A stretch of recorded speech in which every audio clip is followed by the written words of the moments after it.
Meus queridos, convido-os a 1 Coríntios capítulo 11, a primeira carta aos Coríntios capítulo 11, versículo 2 a 16, uma continuação da exposição dessa carta que temos feito desde fevereiro e que tem trazido preciosas lições, e agora a gente está chegando numa parte muito difícil, muito complicada.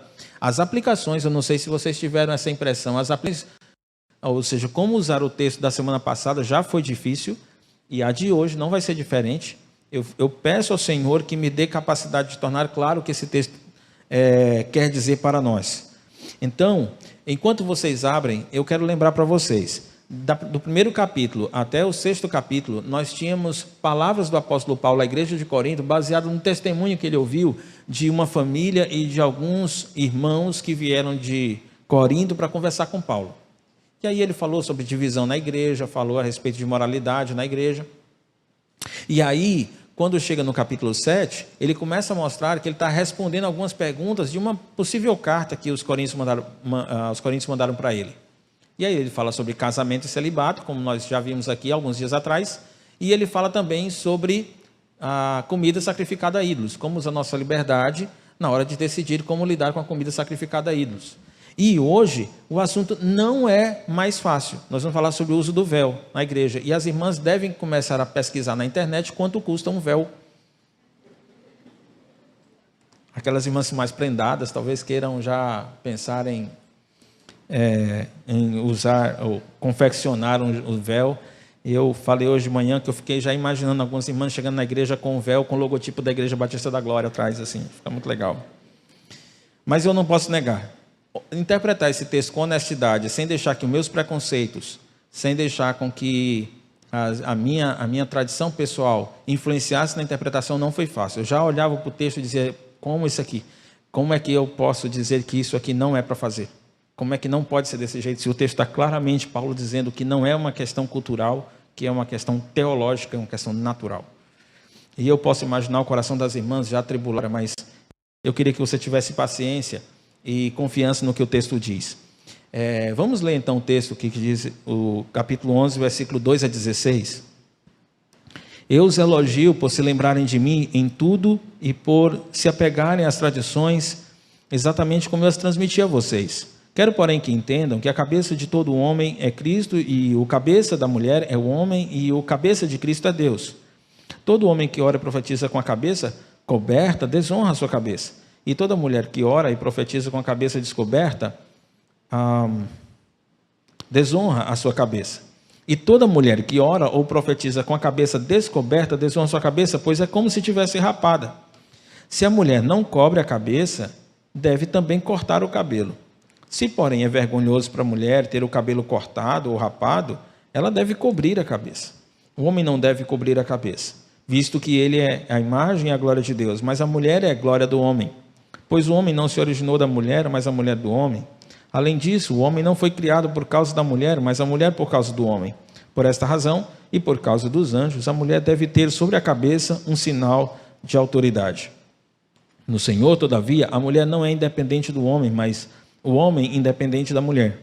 Pois assim como a mulher proveio do homem, também o homem nasce da mulher. Mas tudo provém de Deus. Julguem entre vocês mesmos, é apropriado a uma mulher orar a Deus com a cabeça coberta? A própria natureza das coisas não lhe ensina que é uma desonra para o homem ter cabelo comprido e que o cabelo comprido é uma glória para a mulher? Pois o cabelo comprido foi lhe dado como um manto. Mas se alguém quiser fazer polêmica e a esse respeito, nós não temos esse costume, nem as igrejas de Deus. Eu espero que o Senhor me use para tornar claro o que esse texto diz para você, e eu espero que Deus também esclareça, abra a mente de vocês para entender o que esse texto diz. A interpretação dele hoje, ela é seguida em basicamente 3 vias, ou 3 pontos de vista. Alguns acham que, o texto ele vai falar sobre o uso do véu, mas por trás do ensino do uso do véu, existe a informação ou a instrução a respeito da liderança masculina no culto e a respectiva submissão feminina, o que mostra a honra aos propósitos estabelecidos por Deus lá na criação. É isso que o texto vai falar sobre a liderança masculina e a submissão feminina dentro do culto. E aí o véu, o uso do véu vai ser um símbolo dessa submissão feminina à liderança masculina durante no meio do culto. E aí, então, os 3 pontos de vista são: o primeiro pensa que essa exigência do véu foi só naquele tempo, e o princípio que está aqui por trás do véu, que é a liderança masculina dentro da igreja, esse é eterno.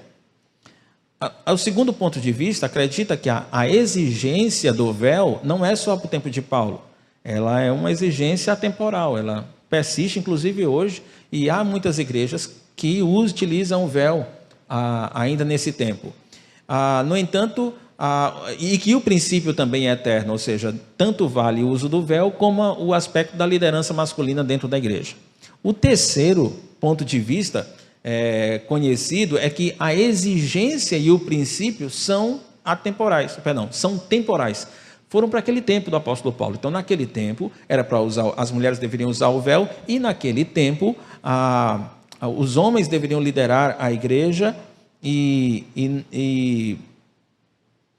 as mulheres se submeterem, mas hoje isso não seria necessário. Essa liderança masculina dentro da igreja não seria necessária, não seria uma exigência.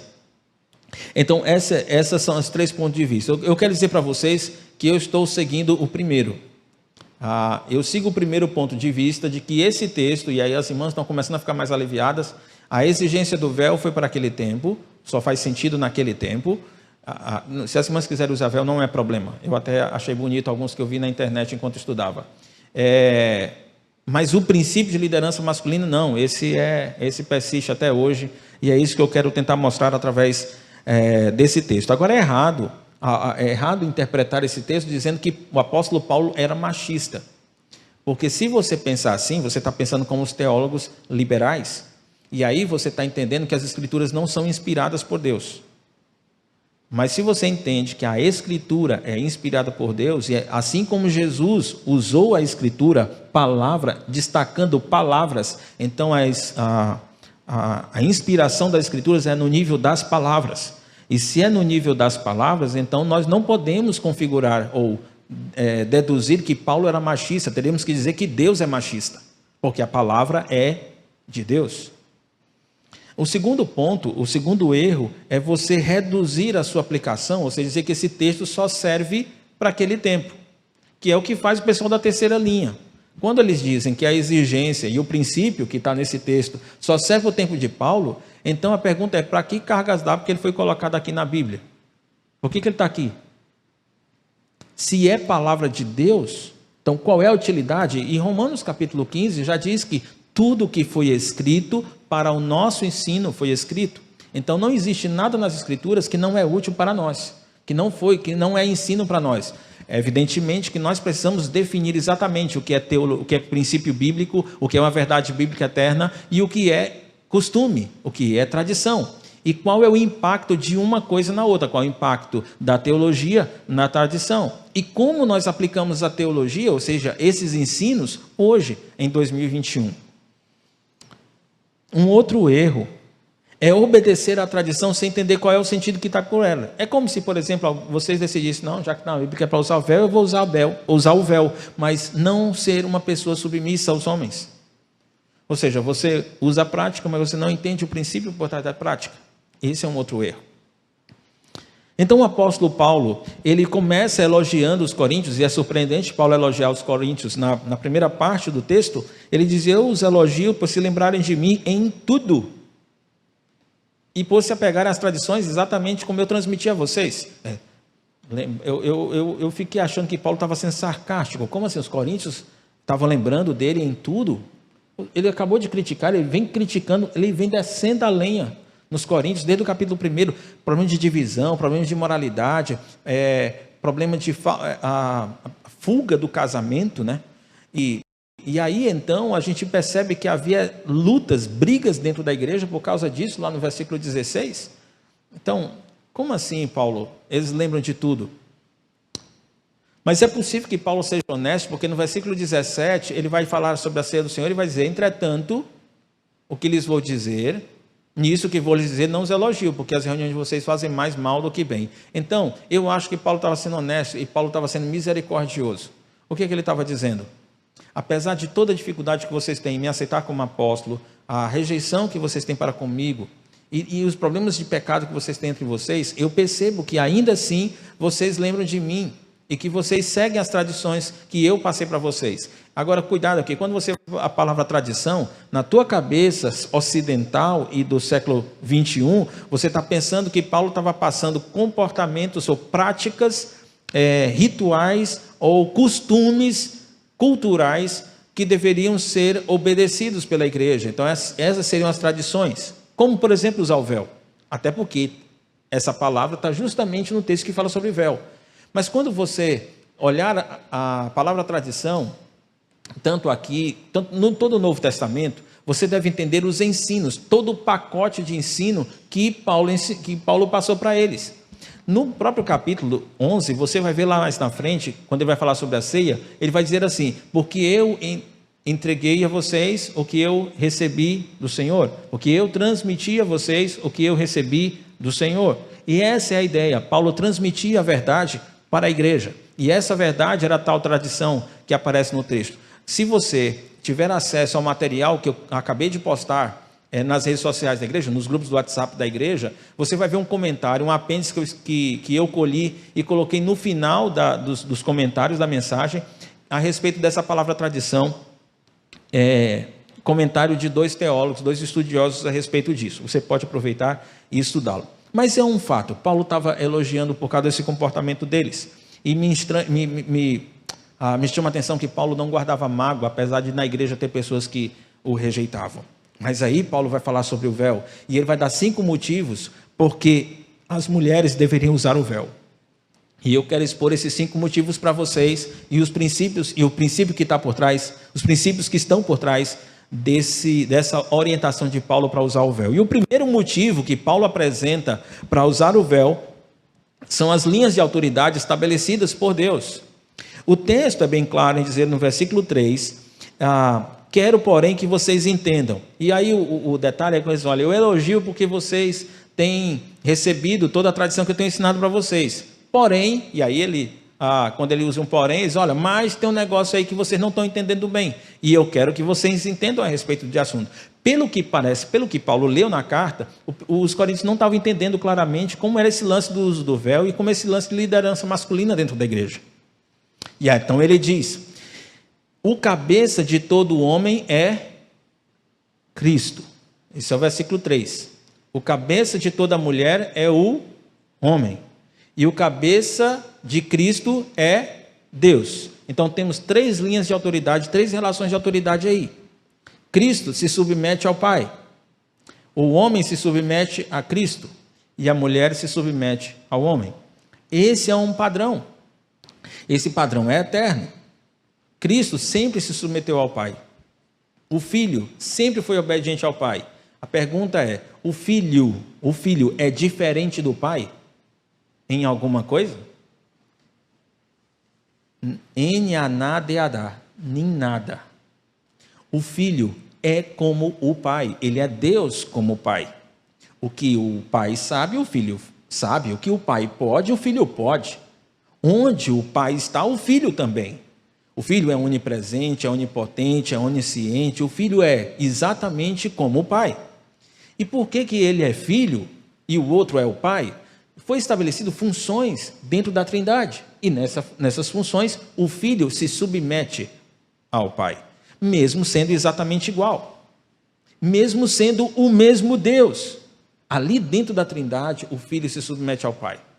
E aí então, essa glória, essa imagem, essa característica da Trindade é vista dentro da igreja, no relacionamento do homem para com a mulher. E o texto diz, coloca no mesmo versículo, todas essas relações de autoridade, de tal forma que no corpo de Cristo, dentro da igreja, o homem deve se submeter à orientação de Cristo em sua vida. A orientação de Cristo para a igreja. E o homem deve se submeter a essa orientação e cumprir o papel que Deus deu para ele, tendo Cristo como seu cabeça. E o homem, então, deve cuidar das mulheres da igreja, para instruí-las, para cuidar delas, para conduzi-las a serem mulheres tementes a Deus e fiéis ao Senhor, que elas sejam conduzidas à maturidade. Isso porque as mulheres se submetem ao homem e esperam que o homem as lidere, lhes dê o direcionamento. A realidade é que dentro da igreja muitas mulheres poderiam fazer isso por capacidade intelectual muito melhor do que homens, concorda?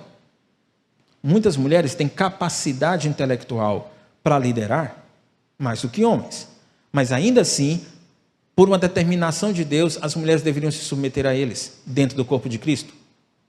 E por que eu estou dizendo que é dentro do corpo de Cristo? Porque essa igreja já conhece, já temos ensinado que dentro do casamento a esposa se submete ao marido. Isso não é novidade. Efésios capítulo 5 vai falar sobre isso e a gente vai aprender isso desde Gênesis capítulo 2. De fato, dentro do casamento a mulher se submete ao marido e o marido deve dar a sua vida pela esposa. Isso você já sabe. Mas aqui nós estamos falando da realidade do corpo de Cristo. Por quê? Porque o versículo 4 vai dizer assim: todo homem que ora e profetiza com a cabeça coberta. Orar e profetizar diz respeito ao culto. Então, Paulo está preocupado com a relação de liderança do homem para com a mulher no culto. E aí ele vai dizer que o homem, se ele orar ou profetizar com a cabeça coberta, é desonra. É desonra para a sua posição. O homem não deveria usar véu no tempo do apóstolo Paulo, porque seria uma atitude de desonra. Já ele diz que toda mulher que ora e profetiza com a cabeça descoberta, ou seja, sem véu, desonra a sua cabeça. A mulher perde honra pelo fato de não estar usando o véu dentro da igreja. É isso que o apóstolo está dizendo. E por que o homem perde a sua honra quando ele cobre a cabeça com véu, e por que a mulher perde quando tira? O texto diz assim: é porque é como se tivesse rapada. E qual é o problema de ser rapada? O problema é que na época do apóstolo Paulo, as mulheres que eram adúlteras, as mulheres que eram prostitutas no templo lá de Corinto, e as mulheres que se levantavam contra o sistema, contra o padrão. Em Roma tem-se notícia de mulheres que fizeram manifestações buscando o direito de poder participar das decisões do que eles chamavam na época de eclesia, que eram as assembleias dos cidadãos. E nessas manifestações, muitas dessas mulheres rapavam as cabeças, rapavam o cabelo. Bom, isso não é muito diferente do que acontece hoje. Me parece que existe algum movimento feminista e essas mulheres também fazem isso. Elas rapam a cabeça para demonstrar que não se submetem aos homens. Bom, isso já acontecia no tempo de Roma, isso não é novidade.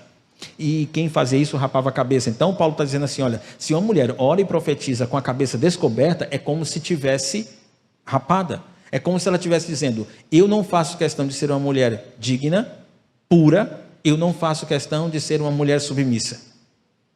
É isso que o texto está dizendo no versículo 5. E aí no 6 ele vai dizer assim: se uma mulher não cobre a cabeça, também deve cortar o cabelo. Você quer mostrar-se rebelde, você quer dizer que não se submete, você quer dizer que não faz questão de viver uma vida pura, então por que você não rapa logo a sua cabeça, já que você não quer usar o véu? Você não quer usar o véu, então rape logo a sua cabeça. É isso que Paulo está dizendo no versículo 6. Se, porém, você tem vergonha, e isso chocava algumas mulheres que eram mulheres sérias, mulheres que não se envolviam promiscuamente, mulheres que buscavam o Senhor de forma sincera, mulheres que tinham dons espirituais, mulheres que tinham conhecimento. E elas não queriam ser tratadas de forma vergonhosa, tendo que cortar o cabelo. Então Paulo disse: se você não quer cortar o cabelo por causa disso, então você tem que usar o véu. Por coerência, você tem que usar o véu. O que esse texto, o que está por trás disso tudo, e como esse texto é útil para nós hoje? Esse texto está falando sobre liderança. O pano de fundo dele é liderança. Lembrem, as mulheres que tiravam o véu, elas não queriam se submeter aos homens e elas não faziam questão de serem mulheres puras. As mulheres que tiravam o véu tinham isso em mente. E Paulo está dizendo assim: olha, entenda uma coisa, desde a criação existe uma relação de autoridade na qual Cristo se submete ao Pai, o homem se submete a Cristo e a mulher se submete ao homem. E isso tem que perseverar dentro da igreja. Ou seja, os líderes da igreja devem ser homens. Os líderes de célula devem ser homens. Os pastores devem ser homens. Se você tem um ministério e esse ministério precisa de um líder, e tem homem dentro desse ministério, então o líder tem que ser homem. Por causa de um padrão estabelecido por Deus aqui no versículo 3. Se por acaso nós temos na nossa igreja ministérios, ou mesmo células, que mulheres estão liderando homens, então o texto está dizendo isso é desonra para os homens, porque é como se os homens estivessem cobrindo a cabeça com o véu. E isso é desonra. E isso é desonra para as mulheres. Porque é como se as mulheres estivessem tirando o véu. Lembra que eu comecei dizendo para vocês lá no início, esse texto para ser interpretado sem preconceito, sem que a minha vontade, o meu desejo, os meus costumes interfiram na interpretação, como ele é difícil. Dentro do lar, o que há de se esperar? Imaginando que numa família existe um pai que é crente, uma mãe que é crente, e os filhos são crentes. Quem deve chamar os filhos para o culto doméstico? Quem deve chamar? Qual desses deve chamar a família para o culto doméstico? O homem. O homem. E na verdade, se você acha que esse texto está ficando difícil, aguarde que o capítulo 14 está chegando. Aí você achar mais difícil ainda. Agora que a gente está no 11. Vai ficar mais difícil ainda. Se você for alguém que é governado pelos desejos do seu coração, se você é governado pela filosofia que você aprendeu lá fora. Mas aí, a questão é que houve um dia que o Senhor me chamou e me salvou. Eu era escravo do pecado, eu seguia o curso desse mundo, segundo o príncipe da potestade do ar. Eu era um daqueles que eram considerados filhos da desobediência, filhos da ira. Eu estava debaixo da ira de Deus. O pecado me escravizava e eu não tinha opção. Eu pecava contra Deus e estava condenado ao inferno. Mas por causa do amor com o qual o Senhor me amou, Ele me deu vida juntamente com Cristo, e pela graça somos salvos por meio da fé. Isso foi uma obra preciosa que Deus fez na minha vida. Mas uma vida para dizer assim, até que você entregou ela para mim, essa vida era sua.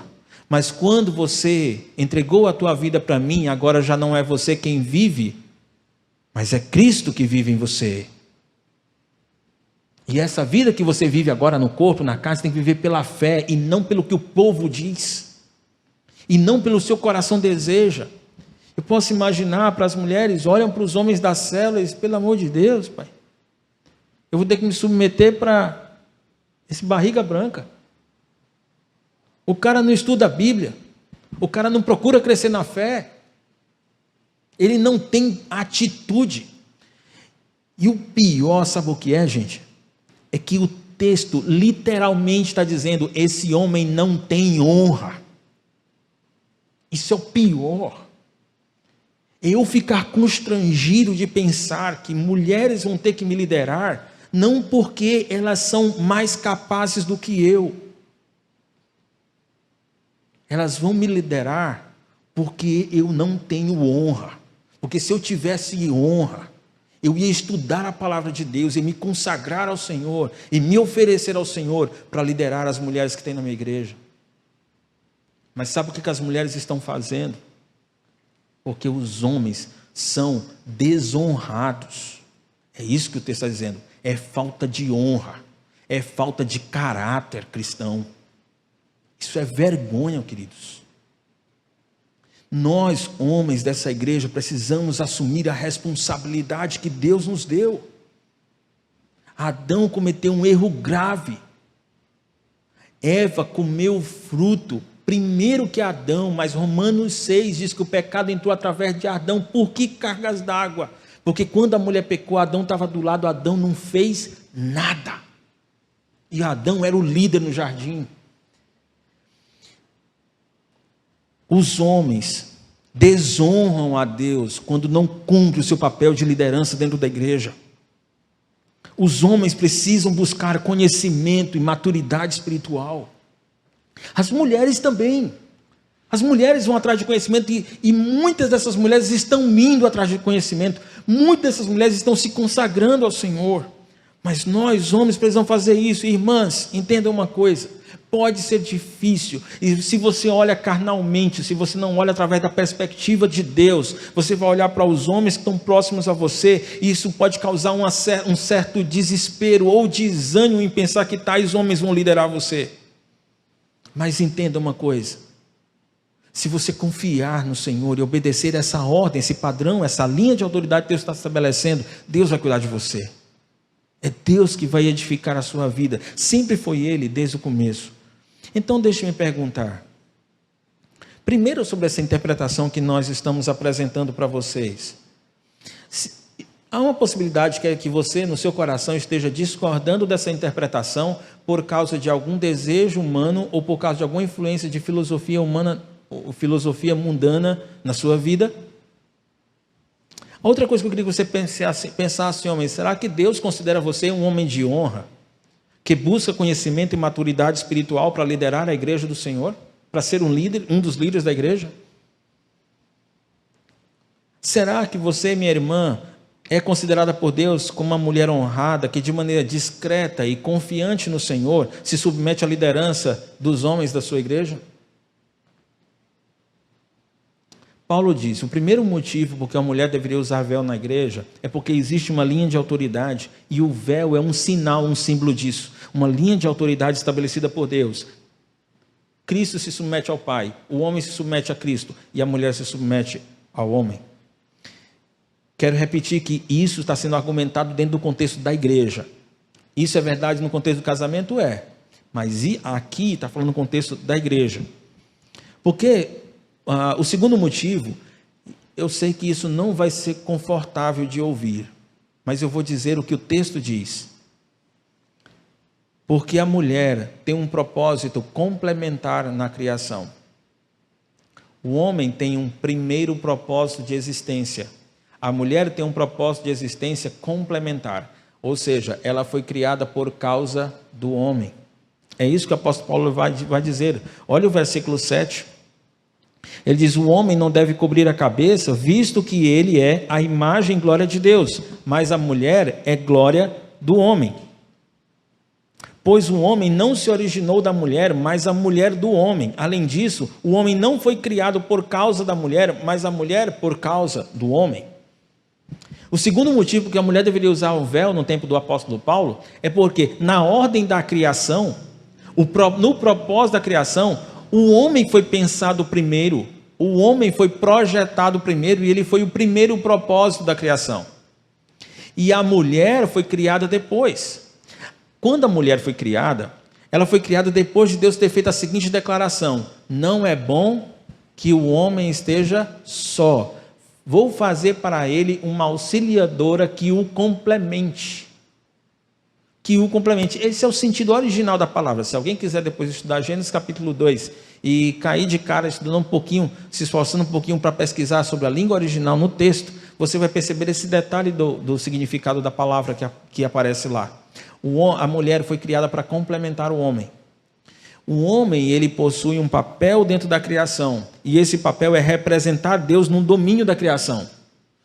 Quando Deus fez o homem, ele o fez à sua imagem e semelhança, é verdade, ele diz: agora domine sobre tudo o que eu criei. Foi o primeiro comando dado por Deus.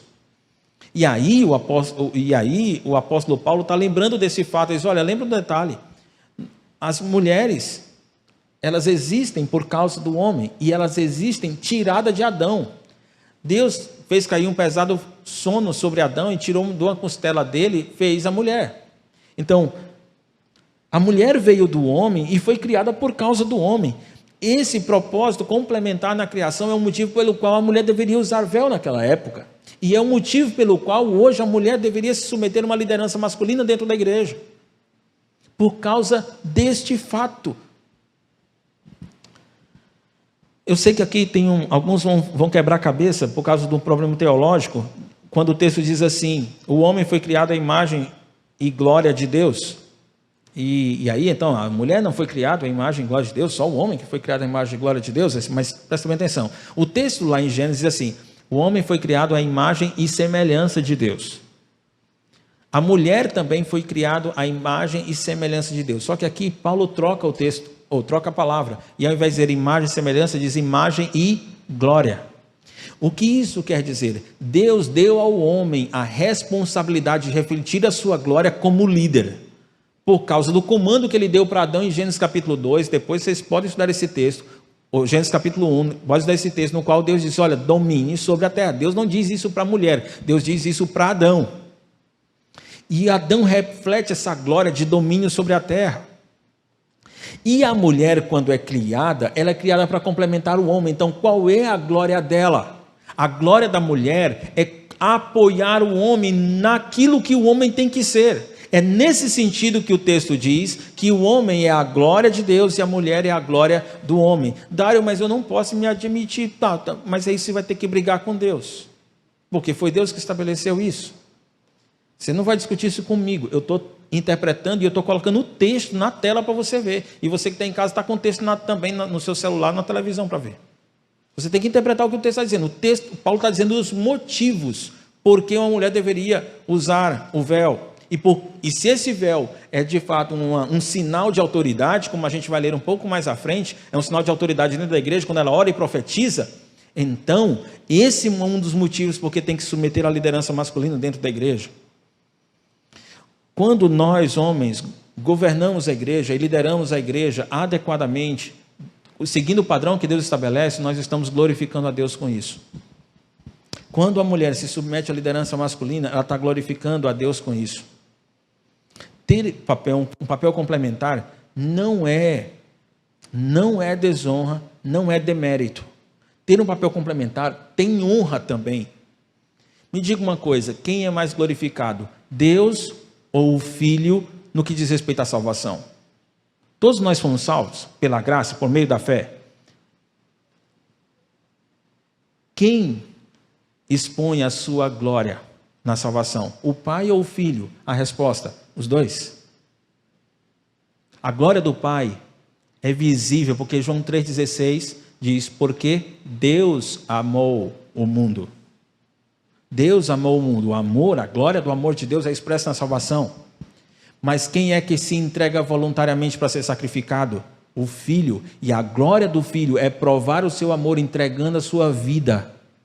E aí, 1 de João capítulo 3, versículo 16, vai dizer assim, e nisto consiste o amor, em que Cristo deu a sua vida por nós. E aí nós devemos fazer a mesma coisa.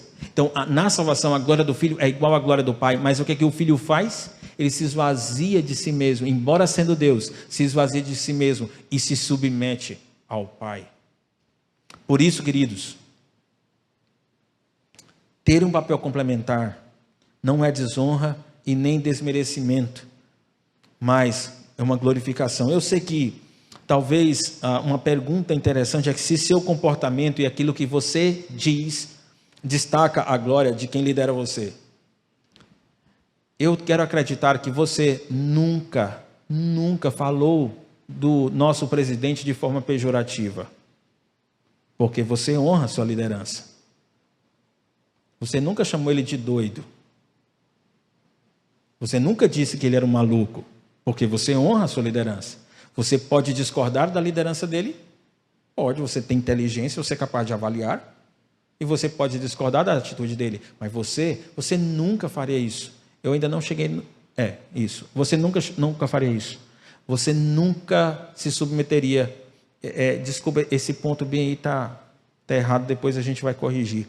Porque o ponto 3 está aparecendo na tela para vocês, diz assim, por seu propósito complementar na criação, mas nós já estamos no ponto 3, do versículo 10, e esse ponto 3 quer dizer, por causa da presença dos anjos. Então, o que eu estou querendo apontar para vocês, e concluir ainda, falando sobre o texto anterior, o versículo anterior, é que esse papel complementar, ou melhor, essa forma de você falar das pessoas que lideram você, como seu pai, como seu professor, como seu chefe do trabalho e como seu líder aqui dentro da igreja, deve ser policiado, porque você precisa falar neles com reverência. Você precisa falar do prefeito da cidade, do governador com reverência, porque ele foi colocado como autoridade sobre você. Você pode discordar dele, você pode fazer uma crítica à maneira como ele está liderando, mas você não pode faltar com respeito, porque é uma questão de honra. Se você falta com respeito, é como se você tirasse ou colocasse o véu. Agora sim, Paulo apresenta um terceiro motivo, e o terceiro motivo é por causa da presença dos anjos durante o culto. E no versículo 10, ele vai dizer justamente isso. No Senhor, todavia, por essa razão, ou seja, pelo fato de a mulher ter sido criada por causa do homem, e também por causa dos anjos, a mulher deve ter sobre a cabeça um sinal de autoridade. Aqui é o destaque que eu queria dar. O véu ele tinha essa função, demonstrar que você se submetia à sua autoridade, que a mulher se submetia à autoridade do homem dentro da igreja. Mas ele disse que era por causa dos anjos, e eu vou ser sincero com você, eu não sei exatamente qual é o significado disso. O texto não dá muita pista, porque os anjos deveriam influenciar a decisão das mulheres de usar o véu. Alguém já chegou, deu uma chutada dos rabinos, quando os rabinos judeus, eles diziam que em Gênesis capítulo 6, o texto diz que os filhos de Deus vieram e tiveram relações com as filhas dos homens, e aí daí nasceram os gigantes, os nefilins. E então, uma interpretação rabínica diz que aqueles filhos de Deus eram anjos. Os anjos olharam para a terra e olharam para as mulheres e disseram: nossa, quanta mulher bonita, olha aquele cabelo.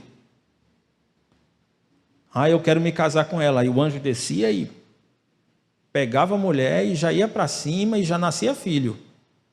Essa era a interpretação rabínica. Só que não faz sentido, porque a palavra do Senhor diz que no céu nós seremos como os anjos, que não se casam e nem se dão em casamento. E outro detalhe, anjo não tem corpo. Então não faz sentido fazer a interpretação dessa forma, porque aí a conclusão que alguns tinham desse texto é dizer assim: olha, está vendo o que o texto está dizendo? Que a mulher deve usar o véu dentro da igreja na hora do culto, porque vai ter um anjo aqui andando na hora do culto, está cultuando ao Senhor aqui com a gente, ele olha para a mulher, vê o cabelo dela, se apaixona e vai para cima. Mas essa interpretação não me parece em nada razoável.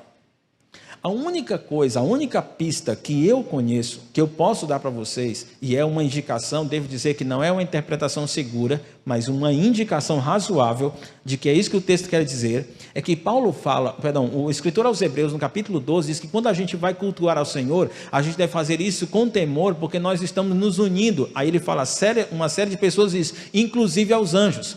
E os anjos têm tremenda reverência diante do Senhor. Vocês lembram em Isaías capítulo 6? Quando quando Isaías vê os anjos em adoração, eles estão cobrindo os rostos, cobrindo as mãos, cobrindo os pés, cobrindo os rostos, cobrindo os pés, e só com duas asas eles estavam voando, porque havia um certo respeito pela presença de Deus ali, e esse tipo de reverência, e a falta de reverência das mulheres, tirando o véu, feriria a reverência que os anjos desejam que tenha dentro da igreja, esperam que tenha dentro da igreja. Tudo bem. Mas o apóstolo Paulo faz uma ressalva no versículo 11 e 12. E ele vai dizer assim, só que tem um detalhe, homens. Todavia, a mulher não é independente do homem, nem o homem independente da mulher. E é curioso que Paulo, na estrutura da frase, ele primeiro cita que a mulher não é independente, para depois dizer que o homem também não é independente da mulher. Por quê? E ele explica, pois, é uma explicação, assim como a mulher proveio do homem, também o homem nasce da mulher. Então, é verdade o que a gente argumentou lá atrás, a mulher foi criada por causa do homem, e a mulher veio do homem, veio da costela de Adão, mas depois disso, todos os outros homens que vieram de dentro da mulher. Então, nem a mulher é independente do homem, pois foi criada a partir do homem, como também o homem não é independente da mulher, porque depende dela para nascer. E aí Paulo levanta um princípio. O princípio é que, apesar de que na igreja a liderança é masculina, o homem depende das mulheres para liderar.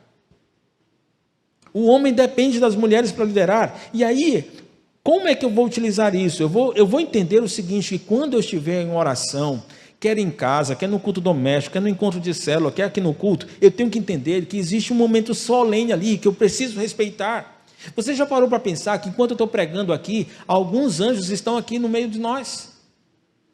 Que quando nós estávamos cantando agora há pouco, alguns anjos estavam cantando conosco? Você parou para pensar que esses anjos, quando eles estão cantando, eles têm uma tremenda reverência ao Senhor? E se nós estamos nos unindo a Ele, faz sentido que os anjos estejam sendo tão reverentes diante do Senhor e nós não. Eu queria conclamar essa igreja que começasse a desenvolver um temor santo pela presença do Senhor, na hora de cultuar ao Senhor. Cuidado, não é tentador por causa do hábito mental que nós temos agora, mas tenta de se desconcentrar do que está no seu celular durante o culto. Eu quero dizer assim, quando eu digo do seu celular, é do seu celular quanto ao que está fora. Porque até na hora do culto eu uso meu celular. Porque durante o culto eu passo comandos para alguns irmãos que estão servindo na hora do culto.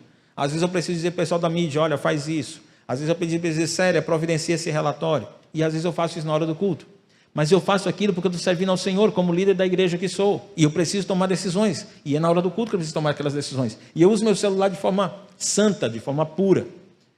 Eu não estou pensando em coisas lá de fora. Mas é tentador, às vezes, você pegar usar o celular na hora do culto para pensar em coisas lá de fora. Por isso é que meu clamor para que nós sejamos reverentes na hora do culto.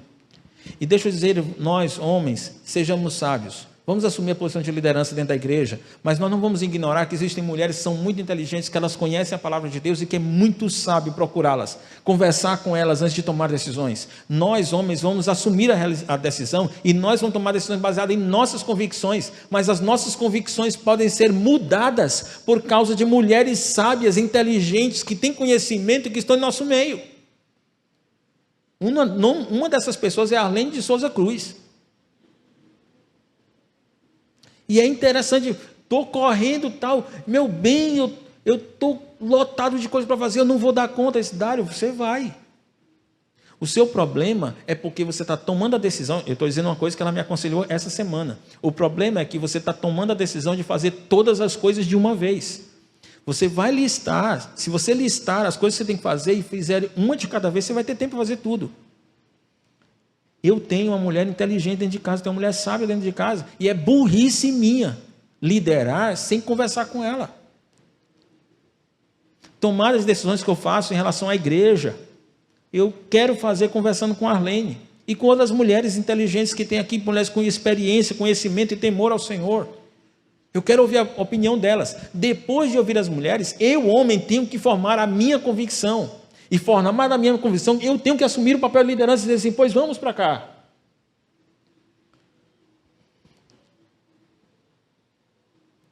Você tem se preocupado em ser respeitoso com a presença de Deus no culto?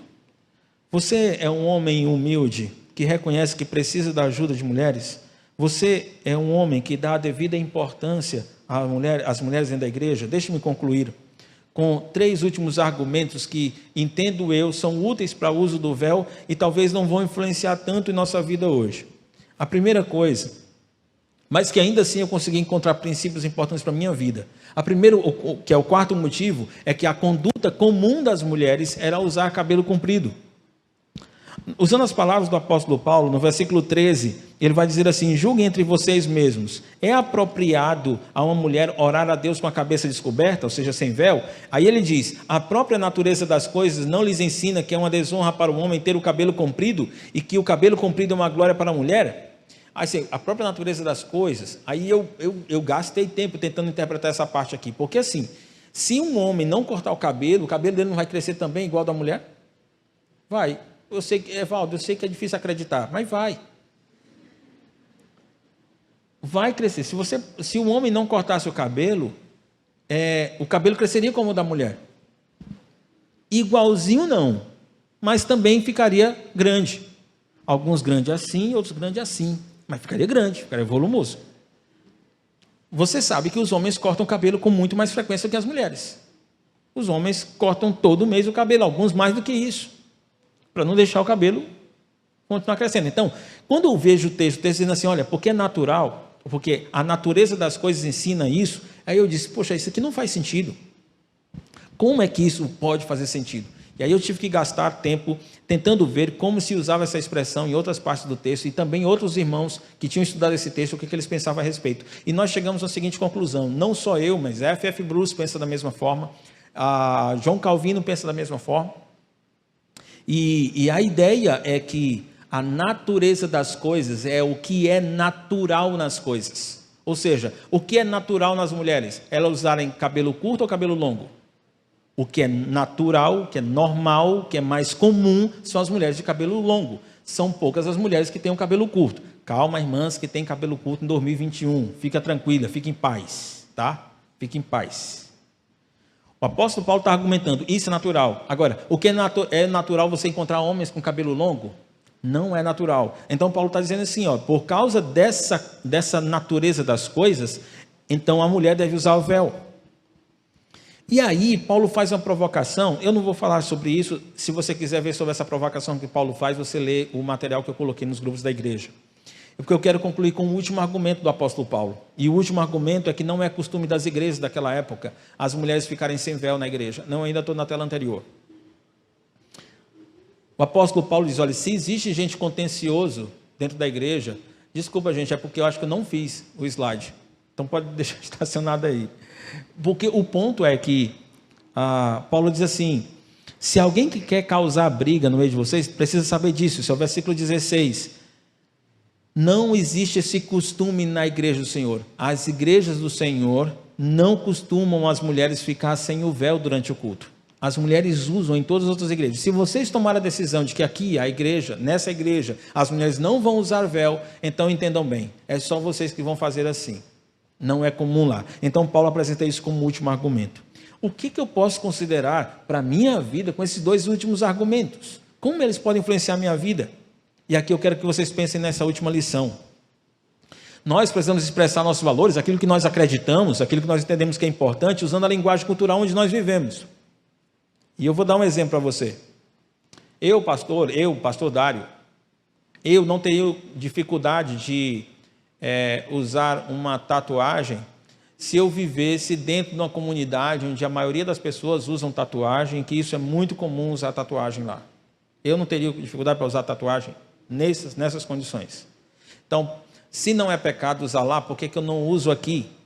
É porque ainda existe uma linguagem ou uma mensagem passada quando você vê alguém usando tatuagem. Ainda existe uma série de ligações com pessoas que são criminosas, com pessoas que são malandras. E isso aqui em Teresina não é tão relevante. Nas principais cidades isso não é relevante, posto que há muitas pessoas que já usam tatuagem e não vêm desses mundos. Mas se eu fosse pregar de tatuagem lá em Capitão de Campos, aí o pessoal já ia começar a achar estranho eu estar usando tatuagem. E eu criaria uma certa resistência em algumas pessoas na hora que eu fosse pregar o evangelho.